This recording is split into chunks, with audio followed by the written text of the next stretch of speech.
Star Syed Saidul হক সুমন হবিগঞ্জ ৪ আসন থেকে নির্বাচিত হয়েছেন এবং তার জনগণের উন্নয়নের বিষয়ে সে বেশ সচেতন এবং ইতিমধ্যেই তিনি তার উন্নয়নের কাজ চালিয়ে যাচ্ছে, যা তিনি নির্বাচনে অংশগ্রহণের আগে থেকেই শুরু করে দিয়েছে এবং বহু রোড এবং যে ব্রিজ নির্মাণের কাজ শুরু করেছিল তা ইতিমধ্যে আরও জোরালোভাবে শুরু করে দিয়েছে।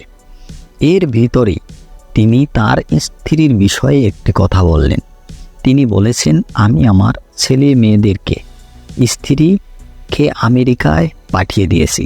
মানে আমেরিকায় তারা ইতিমধ্যেই তার ছেলে মেয়ে এবং স্ত্রীকে রেখে এসেছে এবং সে তাদেরকে যে টাকা পয়সা এখান থেকে পাঠায় তার যে একটা যে ফান্ড তাদেরকে দেওয়ার, সেখান থেকে বলেছে যে আমি এখন আমার জনগণের জন্য কাজ করব।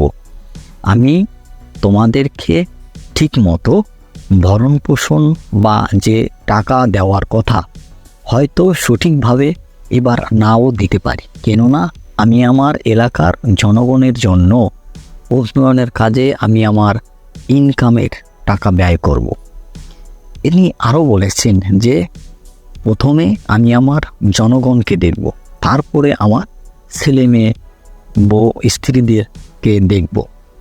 তিনি আরও বলেছেন, আমি আমার যে ৯ লক্ষ টাকা নিয়ে নির্বাচন শুরু করেছি, পরবর্তীতে আমি এই ৯ লক্ষ টাকা নিয়েই ফিরব, এর একটা টাকাও বেশি নিয়ে ফিরব না, তিনি বলেছেন।